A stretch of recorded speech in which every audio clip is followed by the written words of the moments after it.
What's up, Auburn Nation? It's Jim Bobbington, and check it out. I got the new tachometer installed today, and we're going to go for a little demo ride, see how it works.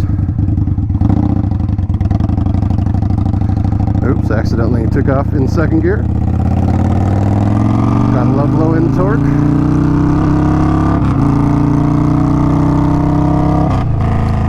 I am recording in a slightly lower, hey Mike, a slightly lower resolution than normal, so I could get a more zoomed in view instead of a wide angle view. Hopefully you get a little bit better peek at the tachometer. Install wasn't too bad. You do have to remove the tank. The hardest part was fiddling with the inside of the speedometer. Since I have a USB port inside there and I wasn't sure how to remove it and really didn't want to mess with it. It was just kind of a pain. But other than that, I would consider the install about the same as spark plugs or something like that. Medium.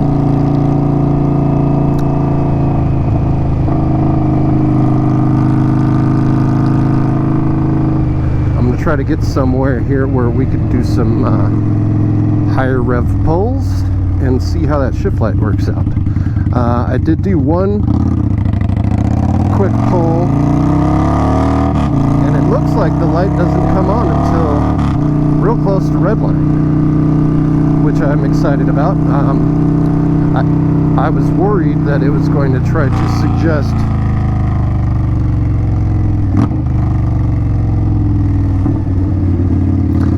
a more efficient shift point as far as fuel economy and that sort of thing, but it doesn't look like it does that.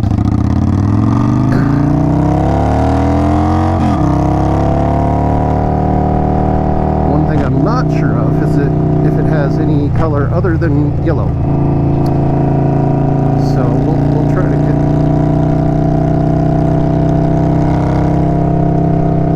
just a high rev pull first and then maybe try to hit red line. And we still got ice in the roads here.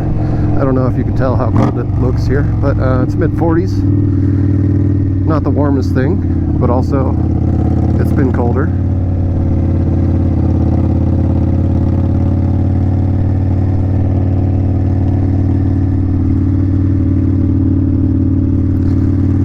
Alright, let's drop it into first.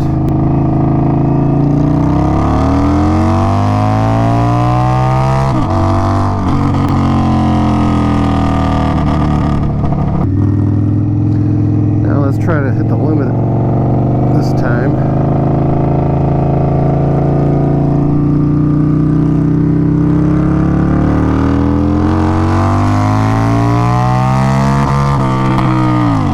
Nope, no other color, just yellow. So it looks like it turns yellow. I'll review the video to be more precise about the location, but real close to 8,000 RPM.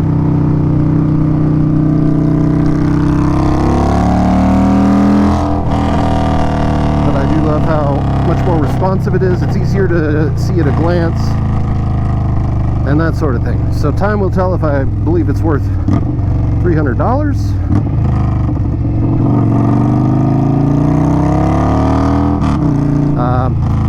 The factory wants you to mount it to the left side of the speedometer.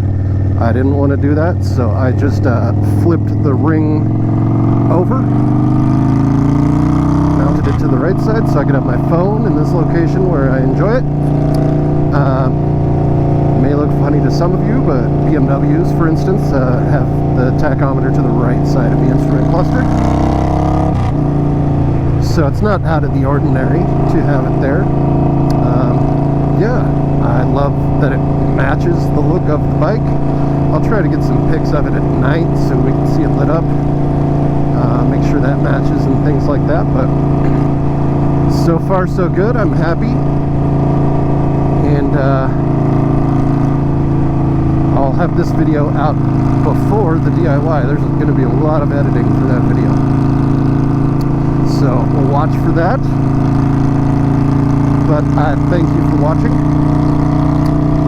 And as always, don't be a skid mark. We'll see you next time.